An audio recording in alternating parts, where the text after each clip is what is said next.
बिस्मिल्लाहिर्रहमानिर्रहीम। अस्सलाम वालेकुम नादरीन, आप यूट्यूब चैनल देख रहे हैं, मैं इमरान खान हूं। नादरीन, दो मिसालें मैं आपको सुनाता हूं। मिसालें क्या है? कहावतें हैं। 900 चूहे खाकर बिल्ली हज पे चली, और दूसरी है उल्टा चोर कोतवाल को डांटे। ये मैं आपको आगे जाके बताता हूं कि मैंने आपको क्यों सुनाई। लेकिन पहली बड़ी खबर यह है कि सलमान अकरम राजा साहब, नईम हैदर पंजूता साहब, शौकत बसरा साहब और ज़हीर अब्बास साहब, ये पाकिस्तान तहरीक इंसाफ के रहनुमा हैं। ये जनाब जैसे ही गिलगित बल्तिस्तान में दाखिल हुए, इनको पकड़ लिया गया, इनको रोक लिया गया और इनको भी सूबा बदर कर दिया गया। ये है जनाब पाकिस्तान में आज़ादी, ये है जनाब पाकिस्तान में जमहूरियत। मिलिट्री एस्टेब्लिशमेंट सारा कुछ करने के बावजूद एक खौफ में मुब्तला है कि अगर उन्होंने ब्रुटैलिटी ना दिखाई और जरा सा भी कंपेन करने के लिए पाकिस्तान तहरीक इंसाफ को छोड़ा, तो वो गिलगित बल्तिस्तान का इलेक्शन चोरी नहीं कर पाएंगे। ये इलेक्शन चोरी करना उनकी मजबूरी है, क्योंकि गिलगित बल्तिस्तान एक बड़ा हसास इलाका है। वहां पे मिलिट्री एस्टेब्लिशमेंट हमेशा से अपना कंट्रोल चाहती है, अपनी कमांड में चीजों को रखना चाहती है। और इस मरतबा यह हो रहा है कि लोग मिलिट्री एस्टेब्लिशमेंट के सख्त खिलाफ हो गए। लोग वोट डालना चाहते हैं कैदी नंबर 804 और उनके लोगों को, लेकिन उनको वोट डालने की सहूलत मैसर नहीं है। कोई वोटर दूर दूर मुंतकिल कर दिए गए हैं, कहीं पे नोटिस जारी किए जा रहे हैं, कहीं पे धमकियां लगाई जा रही हैं। तो पाकिस्तान तहरीक इंसाफ के साथ या उनके हमायत याफ्ता उम्मीदवारों के साथ तो यही हो रहा। हत्ता कि एक बड़ी अजीबोगरीब चीज है, ये मैंने कभी नहीं देखी। इलेक्शन कमीशन और पाकिस्तान का निजाम जो है वो रोजाना एक नया रिकॉर्ड लगाता है। ये जो नया रिकॉर्ड लगाया, ये जनाब गिलगित बल्तिस्तान का इलेक्शन कमीशन है। रिकॉर्ड आप चेक करें, इन्होंने क्या लगाया। इन्होंने खालिद खुर्शीद साहब, जो साबिक वजीर आला हैं गिलगित बल्तिस्तान के, उनकी वालिदा को, जो उम्मीदवार हैं, उन्हें एक नोटिस जारी कर दिया। नोटिस बड़ा इंटरेस्टिंग है। ये नोटिस मैंने पढ़ा तो मैं तो सर पकड़ के बैठ गया कि ये पागल है, इनका दिमाग काम नहीं कर रहा। तो मिसेस शाहिदा को इन्होंने, इंडिपेंडेंट कैंडिडेट हैं और GBA 13 अस्टोर 1 वहां से ये कैंडिडेट हैं, तो इनको जनाब एक नोटिस जारी किया गया था। ये नोटिस मेरे सामने अब मौजूद है। नोटिस आप देखिए और फिर आप सोचिए कि जनाब इस किस्म के नोटिस भी पाकिस्तान में जारी किए जा रहे हैं। ये 29 मई 2026 का नोटिस है और इसके अंदर जो गुजारिशात या अहकामात हैं वो क्या हैं, जरा ये आप देखिए। इन्हें कहा गया कि 24 घंटे के अंदर अंदर आप पेश होकर जवाब दें और 24 घंटे के अंदर अंदर अपने कारकुनों के जरिए से आप सारे पाकिस्तान तहरीक इंसाफ के झंडे उतरवाएं। आप एक आजाद उम्मीदवार हैं और आपके जो वोटर सपोर्टर हैं वो पाकिस्तान तहरीक इंसाफ के झंडे और तहरीक इंसाफ से रिलेटेड चीजें क्यों इस्तेमाल कर रहे हैं। इमरान खान का फोटो क्यों लग रहा है, तहरीक इंसाफ के झंडे क्यों लग रहे हैं, तो आप ये क्यों कर रहे हैं, लिहाजा आपके खिलाफ कार्रवाई हो सकती है। साथ में एक सेक्शन भी लिखा हुआ है कि section 234 of the election act 2017, इसके हवाले से हम आपके खिलाफ कार्रवाई कर सकते हैं। और आपके लोग जो है वोटर सपोर्टर, अब वोटर सपोर्टर जिसका मर्जी झंडा लगाए भाई, वो पाकिस्तान का झंडा लगाए, वो PMLN का झंडा लगाए, वो PTI का झंडा लगाए, किसी भी जमात का झंडा लगाए, जिसको मर्जी वोट दो, जिसका मर्जी झंडा लगाओ। ये तो पाकिस्तान में मना ही नहीं है। कोई इंडिया का झंडा तो नहीं लगा दिया ना, या इसराइल का झंडा तो नहीं लगा दिया भाई। झंडा तो लगाया है पाकिस्तान तहरीक इंसाफ का, जो पाकिस्तान में एक रजिस्टर्ड पॉलिटिकल पार्टी है और एक सबसे मकबूल पॉलिटिकल पार्टी है। वो कहते हैं जी वोटर सपोर्टर ने क्योंकि झंडा लगा दिया है तो आपके खिलाफ कार्रवाई हो सकती है। ये इलेक्शन कमीशन यहां तक पहुंच गया। ये वो खौफ है जो पाकिस्तान की मिलिट्री एस्टेब्लिशमेंट को जीने नहीं देता। वो डरे हुए हैं। उन्होंने अपने सारे मोहरे इस्तेमाल किए। बिलावल को भिजवाया, वहां पे उन्होंने भिजवाया, बिलावल की बहन को भिजवाया, गवर्नर पंजाब गए, बहुत सारे और लोग गए। अभी नवाज शरीफ को पहुंचाया गया और नवाज शरीफ को तो ठीक ठाक प्रोटोकॉल में पहुंचाया गया। यानी एक तरफ विजुअल्स आते हैं, वीडियोज आती हैं कि सलमान अकरम राजा, नईम हैदर पंजूता, शौकत बसरा, ज़हीर अब्बास, इनको निकाल दिया गया। इससे पहले जो है वो निकाला गया वहां से जुनैद अकबर साहब को, फिर असद कैसर साहब को कैसे रोका गया, फिर बाकी लोग जो जलसा करने जा रहे थे उनको कैसे रोका गया, फिर पाकिस्तान तहरीक इंसाफ के हमायत याफ्ता जितने उम्मीदवार हैं उनको नज़रबंद किया गया, उनको कंपेन चलाने से मना किया गया, उनके झंडे, उनके पोस्टर, वो सारी चीज़ें उतरवाने के अहकाम जारी किए गए। अब ये सारी चीज़ें वहां पे मिलिट्री एस्टेब्लिशमेंट इंतजामिया के जरिए से करवा रही है। इंतजामिया की ताकत कम होने पर 5000 पुलिस वाले पंजाब से भी बुलवा लिए गए। अब नवाज शरीफ साहब जब पहुंचे हैं तो नवाज शरीफ साहब के प्रोटोकॉल के लिए पंजाब पुलिस वहां पे पहले से मौजूद थी। फिर इन्होंने सरकारी बंदे भी भेजे हुए हैं। आपको पता है नवाज शरीफ का जलसा पटवारियों से ही होता है। सरकारी मुलाजमीन इकट्ठे किए जाते हैं, बिठाए जाते हैं, मजबूर किया जाता है कि बैठो, नवाज शरीफ का जलसा है। नवाज शरीफ ने शुरू से लेकर आज तक जलसे ऐसे ही किए हैं। मुझे एक दिन तारुल कादरी साहब ने बताया कि जब ये नए नए सियासत में आए हुए थे ना मियाँ शरीफ और इनके बच्चे, तो ये जो इनके ऊपर फूल फेंके जाते थे ना आवाम की जानिब से, वो फूलों का बिल भी इनके घर में आ जाता था और ये बिल अदा करते थे। तो ये इनके हालात थे। और आज भी ऐसा लगता है कि ये इनके साथ लोग मोहब्बत नहीं करते। ये सरकारी वसाइल को इस्तेमाल करके कुछ ना कुछ करके अपनी सियासत को धक्का लगाते रहते हैं। तो नवाज शरीफ साहब पहुंचे। ये वो आदमी है जिसने कौम को लोड शेडिंग का अजाब दिया, महंगी बिजली बनाने वाले 60 से 65% जो आईपीपीज हैं वो तोहफे में कौम को नवाज शरीफ ने दिए, महंगाई का बदतरीन तोहफा दिया, और जेल में कैद एक खातून 70 साल खातून जो कैंसर की पेशेंट हैं उनको धोखा देकर और बेईमानी के साथ उनकी सीट छीन कर ये जबरदस्ती उसके ऊपर बैठ गया। ये नवाज शरीफ साहब है, इनको फुल प्रोटोकॉल दिया जा रहा है। गिलगित बल्तिस्तान में नवाज शरीफ साहब ने ना कुछ बातें की हैं बड़ी मजेदार। इन्हीं बातों के हवाले से मैंने आपको 3 मिसालें सुनाई थी। सबसे पहले नवाज शरीफ ने कहा कि मैं वो नवाज शरीफ हूं जो किसी पर तनकीद करके किसी की बुराई करके वोट नहीं मांगता, हम अपनी कारकर्दगी की बिना पर वोट मांगते हैं। पाकिस्तान की सियासत में जो गंदी जुबान का इस्तेमाल है वो नवाज शरीफ ने शुरू किया और उसको प्रमोट किया। आज तक जितनी गंदी गालियां और जितना गंद उछाला गया पाकिस्तान की सियासत में लीडर्स की सतह के ऊपर, उसमें सबसे आगे नवाज शरीफ और नवाज शरीफ की पार्टी रही। वर्कर्स की बात नहीं कर रहा, पार्टी की बात कर रहा हूं, लीडर्स की बात कर रहा हूं। गंदी गालियां देने वाले लोगों को नवाज शरीफ और शहबाज शरीफ ने अपने बीच में खड़ा करके शाबाश दी। जो जितनी गंदी गाली देता है वो नवाज शरीफ और उसकी बेटी और उसके भाई के ज्यादा करीब चला जाता है। तो नवाज शरीफ ने तो हमेशा गंदी बातें की हैं। कहा नहीं बेनजीर भुट्टो को क्या क्या अलकाबात दिए, बेनजीर भुट्टो की गंदी तस्वीरें जहाज से फेंकी। तो 900 चूहे खाकर बिल्ली हज पे चली, ये मिसाल यहां पे ठीक आती है कि मैंने जनाब कभी किसी पे तनकीद नहीं की। नवाज शरीफ की सारी सियासत जो है वो दूसरों पर तनकीद और दूसरों पर कीचड़ उछालने की सियासत है। अंग्रेजों के कुत्ते नहलाने वाला इन्होंने अपने मुखालिफिन को कहा। जरदारी को सड़कों पे ना घसीटा तो मेरा नाम शहबाज शरीफ नहीं है, ये भी हमने इनके मुंह से ही सुना। तो इन भाइयों ने अपनी सारी सियासत में दूसरों के ऊपर गंद और कीचड़ उछाला है। अब ये शराफत की बात नहीं कर सकते कि मैं वो नवाज शरीफ नहीं हूं। हां जी, आप वही नवाज शरीफ हैं जिनके रिकॉर्ड बयानात पड़े हुए हैं। आप चाहेंगे तो आपको निकाल के सुना भी देंगे। और आपकी बेटी ने जितना गंद मारा हुआ है, जिस तरह के अल्फाज उन्होंने इस्तेमाल किए हुए हैं अपने मुखालिफिन के बारे में, वो भी रिकॉर्ड के ऊपर पड़े हुए हैं। अब नवाज शरीफ ने एक और बात की, मुझे कई दफा देश निकाला दिया गया। मुझसे गिला ना करो, कसूर आपका भी है। मुझ जैसे बंदे का देश निकाला क्यों होने दिया?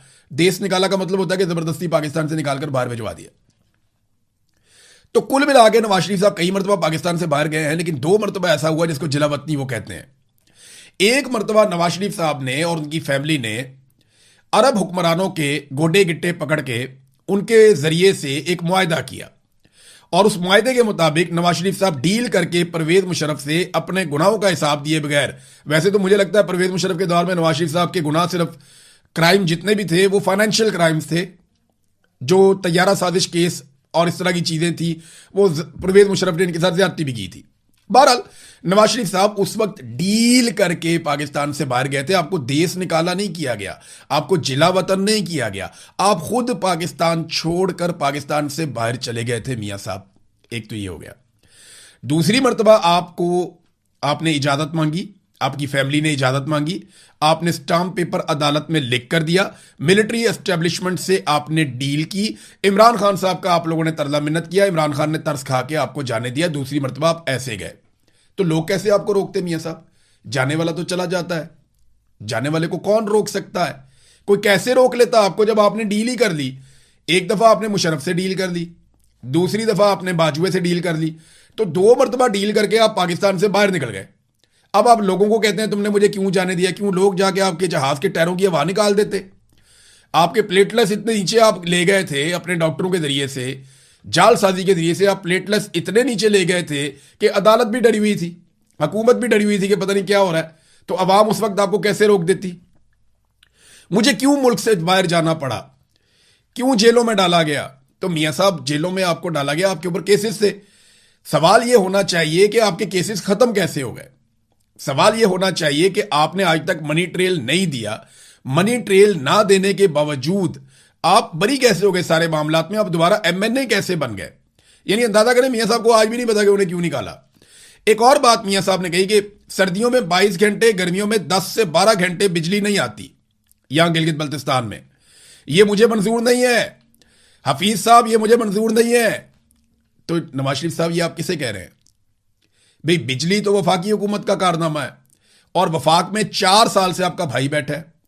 उससे पहले इमरान खान साहब का एक छोटा टन्योर है, उससे पहले भी जनाब 5 साल से आप बैठे थे। उससे पहले आपका जो पार्टनर है आसिफ अली जरदारी 5 साल वो बैठा था, और उससे पहले कोई 8 साल वो आदमी बैठा था जिसके साथ आप डील करके गए थे, और उससे पहले भी आप थे, उससे पहले आपके पार्टनर थे, उससे पहले आप थे, उससे पहले आपके पार्टनर थे। तो मियां साहब 1988 से लेकर अब तक आप और आपके पार्टनर हुकूमत में चले आ रहे हैं। अगर आज भी अगर गिलगित बल्तिस्तान में 22 घंटे सर्दियों में और 12 घंटे गर्मियों में बिजली नहीं आ रही, तो मियां साहब रिस्पॉन्सिबल आप हैं, जिम्मेदार आप हैं। जो आईपीपीज आपने लगाए, इजाफी बिजली तो बना दी, लेकिन लोगों में सकत ही नहीं है वो बिजली खरीदने की। यहां गिलगित बल्तिस्तान के लोग वो बिजली खरीद ही नहीं सकते जितनी महंगी आपने बिजली बना दी है। तो ज्यादती और जुल्म आप लोगों ने किया। सड़कों की बात करते रहे, कोई एयरपोर्ट कहते हैं, अच्छा एयरपोर्ट का नवाज शरीफ साहब ने कहा, तो वो पाकिस्तान तहरीक इंसाफ के लोगों ने निकाल के इमरान खान साहब की वीडियो लगा दी कि वो वहां जाके एयरपोर्ट पे इफ्तिताह कर रहे हैं, और उसके बाद वहां बता रहे हैं कि एक्सपेंशन हो रही है और हम क्या कुछ करने जा रहे हैं। फिर उसके बाद इमरान खान साहब की हुकूमत ही गिरा दी गई।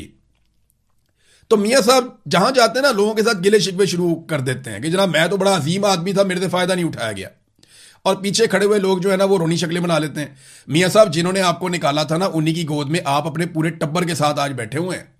जिन्होंने आपको निकाला था ना, आप उन्हीं के जूते आजकल पॉलिश कर रहे हैं। आप उन्हीं के साथ आज भी ताल्लुकात बना के उन्हीं के साथ मिलकर पाकिस्तान को लूट रहे हैं, तबाह बर्बाद कर रहे हैं, जिन्होंने आपको निकाला था। सादी सादी बात यह है, आप जब गिरफ्तार हुए तो इमरान खान वजीर आजम नहीं था। हां, जब आपको पाकिस्तान से बाहर भेजा गया तब इमरान खान वजीर आजम था। तो आपको तो इमरान खान ने गिरफ्तार भी नहीं किया मियां साहब। तो सादी बात यह है और कुल बात यह है कि मियां नवाज शरीफ साहब वहां पे जो भी बयानियां लेकर गए हैं, वो बयानियां तो जबरदस्त है। इनके पास कहने के लिए कुछ बच्चा ही नहीं है। कोई एक बच्चा भी मैट्रिक का उठ के खड़ा हो जाए ना, मियां साहब से सवालात करे, तो आज मियां साहब जवाब नहीं दे सकते। मियां साहब इंटरव्यू देंगे अपने किसी बहुत करीबी सहाफी को, वो हल्की हल्की बॉलिंग करवाएगा, मियां साहब हल्की हल्की शॉटें मारेंगे, बस यही अब औकात रह गई है। पॉलिटिक्स में मियां साहब को खड़ा होना पड़ेगा। मैं आज भी ये कहता हूं कि किस्मत ने आपको 3 मरतबा वजीर आजम बनाया एस्टेब्लिशमेंट की मदद से। आप ये मौका हाथ से ना जाने दें। आप बूढ़े हो गए, आपकी सियासत की यानी आखिरी इनिंग चल रही है आपकी, तो कम से कम इसको तो ठीक तरीके से खेल लें, अपनी तारीख तो ठीक बना लें, कम से कम एस्टेब्लिशमेंट के खिलाफ खड़े तो हो जाए। इमरान खान ने आपको मौका दिया था कि आप आसिम मुनीर साहब को एक्सटेंशन और इस्तिस्ना ना दें, लेकिन आपने वो दोनों चीजें उनको दे दी। अब भी मौका है मियां साहब, सियासी लोगों को इकट्ठा करें और सियासी अंदाज में फैसले करें। पाकिस्तान को सियासतदान आगे लेकर बढ़ेंगे तो यह मुल्क तरक्की करेगा। मिलिट्री एस्टेब्लिशमेंट पाकिस्तान को मजीद नुकसान पहुंचाएगी। और मैं इसलिए नहीं कह रहा कि वो बहुत ही बदनीयत है, वो अपने मफाद के लिए तो काम करते हैं, लेकिन उनका बस दिमाग ही इतना होता है ना, उनकी काबिलियत नहीं है। जिसकी जो काबिलियत है, जिसकी जो सलाहियत है, उसके मुताबिक काम करना चाहिए। नवाज शरीफ ने एक और बात की कि मैं कारकर्दगी पर वोट मांगने आया हूं, कारकर्दगी की बुनियाद पर। कारकर्दगी क्या है जनाब आपकी? आप अपनी जवानी से लेकर अब तक इक्तदार में ही हैं, या आप पाकिस्तान से बाहर चले जाते हैं या आप इक्तदार के अंदर रहते हैं। मियां साहब अपनी कारकर्दगी बताएं ना, आपकी क्या है? आज अगर आप कहते हैं गिलगित में फलानी चीज नहीं बनी, या वो चीज नहीं बनी, या ये चीज नहीं बनी, तो ये सारा कुछ आपके अदवार में ही नहीं बना ना।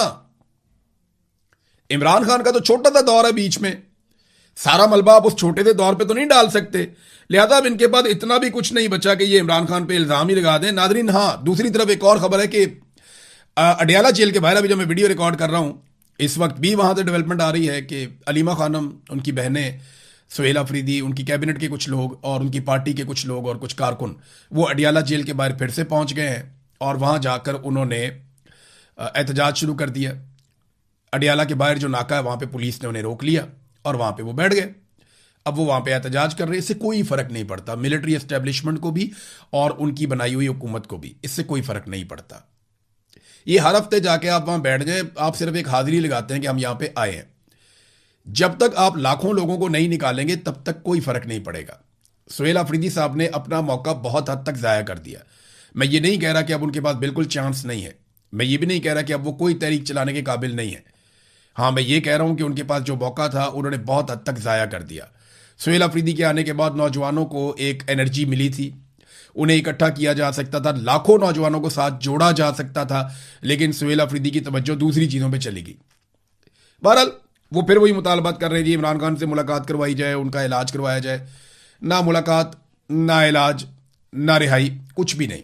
ये सारी चीज़ें आसिम मुनीर साहब ने नहीं देनी जब तक पाकिस्तान की अवाम लेगी नहीं। और पाकिस्तानी अवाम को मुतहर्रिक करने के लिए, स्ट्रीट मूवमेंट चलाने के लिए सुहेल अफरीदी साहब ने अभी कोई पहला कदम भी नहीं उठाया। कोई काम वो इस बारे में नहीं कर सके। हाँ, एक और दावा उन्होंने किया, इसकी तस्दीक हो जाएगी आने वाले वक्त में। उन्होंने कहा जी कि सरप्लस बजट हम नहीं दे रहे, हम बैलेंस बजट दे रहे हैं। यानी जो पैसा हमें वफाक से मिला हमने सारा आवाम पे खर्च कर दिया है, ये उन्होंने दावा किया। ये भी पता चल जाएगा 2-4 दिन में, समझ आ जाएगी। लेकिन उन्होंने कहा जी अपनी तवज्जो वफाकी बजट की तरफ रखे, उससे पाकिस्तान को फर्क पड़ेगा। हमारा बजट हम जाने, खैबर पख्तूनख्वा की आवाम जाने। नहीं जनाब, ऐसे नहीं होगा। इस तरह तो वफाकी हुकूमत भी हमें ये कहेगी कि बजट हम जाने और हमारी आवाम जाने। मीडिया कौन होता है पूछने वाला या सवाल करने वाला? हम उनसे भी सवाल करेंगे, आपसे भी सवाल करेंगे। अगर आप पैसा कौम का ज़ाया करेंगे तो हम आपसे भी पूछेंगे, हम उनसे भी पूछेंगे। आप सारे लोग आवाम को जवाबदेह हैं और मीडिया सवाल उठाने में हर जगह पे हक बजानिब है। तो जनाब हमारा बजट हम जाने ये तो नहीं होगा, मीडिया सवाल तो जरूर पूछेगा। अब बजट आपका कितना सरप्लस है, हाँ ये बात ठीक है उनकी कि वफाकी हुकूमत जो बजट बनाती है उसका इंपैक्ट पाकिस्तान में महंगाई के हवाले से बहुत ज्यादा आता है और वही मेन इंपैक्ट होता है जो महंगाई के ऊपर आता है। अब नादरीन एक खबर मैं आपको और दूं, क्योंकि बजट की बात हो रही है, तो पाकिस्तान के अंदर सरमायाकारी की सूरत क्या है जरा ये आप देख लें। पाकिस्तान में कारोबारी एतमाद कमजोर हो गया है। 80% इदारों ने सरमायाकारी रोकने का या सरमायाकारी मौखर करने का फैसला कर लिया है। और ये overseas investors chamber of commerce and industry के ताजा बिजनेस कॉन्फिडेंस इंडेक्स सर्वे में ये बात सामने आई है। यानी पाकिस्तान के बाहर से जो पाकिस्तानी सरमायाकारी लेकर पाकिस्तान आते हैं उनमें 70 से 80% कारोबारी इदारे नई सरमायाकारी के फैसलों को मौखर कर रहे हैं या उन पर नजरसानी कर रहे हैं। वो कह रहे हैं या तो अभी हमने सरमायाकारी नहीं करनी, पाकिस्तान के हालात ठीक नहीं है, या फिर अब हमने पाकिस्तान में सरमायाकारी करनी ही नहीं है। यानी सरमायाकारी पाकिस्तान लाने की सबसे ज्यादा कोशिश आसिम मुनीर साहब ने, नवाज शरीफ साहब ने, डार साहब ने, सबने की। डार साहब अभी गए अमेरिकन ओवरसीज को, वो कहते रहे कि आप मुहब्बे वतन होने का सबूत दें और आप पैसा लेकर पाकिस्तान जाएं और वहां सरमाया लगाएं। तो डार साहब सबसे पहले ये सबूत आप और आपके बच्चे क्यों ना दें? सबसे पहले ये सबूत नवाज शरीफ और नवाज शरीफ के बच्चे क्यों ना दें? सबसे पहले ये सबूत शहबाज शरीफ और शहबाज शरीफ के बच्चे क्यों ना दें? सबसे पहले ये सबूत पाकिस्तान के ब्यूरोक्रेट और जर्नैल और उनके बच्चे क्यों ना दें? अपना सरमाया बाहर और ओवरसीज पाकिस्तानियों का सरमाया पाकिस्तान के अंदर। ये कोई बात हजम नहीं हो रही। आपको अपना सरमाया पहले पाकिस्तान में लाना पड़ेगा, अरबों डॉलर्स, और फिर बताना पड़ेगा कि इतने अरब डॉलर्स हम अपने ले आए हैं, अब बाकी लोग भी ले आए। इमरान खान जब ये बात करता है ना तो उसका जचता भी है। उसका सारा कुछ ही पाकिस्तान में। एक फ्लैट था वो भी बेच दिया उसने, एक फ्लैट था वो भी उसने बेच दिया, बेच के वो पैसा भी पाकिस्तान में ले आया। तो इमरान खान ये कहे तो ये सारा कुछ जचता भी है, समझ भी आती है। आप लोग ये कहते हैं तो बात समझ नहीं आती। अब OICCI की जानिब से 2026 की दूसरी समाई के दौरान किए गए बिजनेस कॉन्फिडेंस इंडेक्स सर्वे की 29वीं लहर के नताइज जारी हो गए हैं। इस नतीजे के मुताबिक मजबूरी कारोबारी एतमाद जो है वो मजीद कम हो गया है और 9 पॉइंट्स की कमी के बाद ये सिर्फ 13% रह गया है। हालात बहुत बुरे हो गए हैं पाकिस्तान में सरमायाकारी के हवाले से, जबकि ओवरसीज पाकिस्तानियों के लिए भी मुश्किलात बढ़ती चली जा रही। ये पहले हुकूमत तस्लीम नहीं कर रही थी, मान नहीं रही थी, रोला पड़ा हुआ था। फिर उसके बाद रॉयटर्स की खबर आती है, हुकूमत फिर नहीं मान रही थी। अब जनाब फॉरेन ऑफिस कमेटी जो है वजारत खारजा की, वहां पे कुछ इंकशाफात सामने आए हैं। पाकिस्तान से कुछ जर्नलिस्ट हैं, उन्होंने इसको रिपोर्ट भी किया है कि UAE से 30,000 पाकिस्तानियों को बगैर वजह बताए डिपोर्ट किया गया है। सिर्फ UAE से, मैं कह रहा था ना आपको, रॉयटर्स ने भी खबर दी थी, बाकी लोग भी खबर दे रहे थे। UAE से और पाकिस्तान की सरकार तरदीद कर रही थी। अब फॉरेन ऑफिस कमेटी के इजलास में बताया गया कि UAE से 30,000 पाकिस्तानियों को बगैर वजह बताए डिपोर्ट कर दिया गया है और इन पाकिस्तानियों के पास बाकायदा वीजे भी मौजूद थे। ये है नादरीन हालात। अब तक के लिए इतने, अपना ख्याल रखिएगा, अपने चैनल का भी। अल्लाह हाफिज।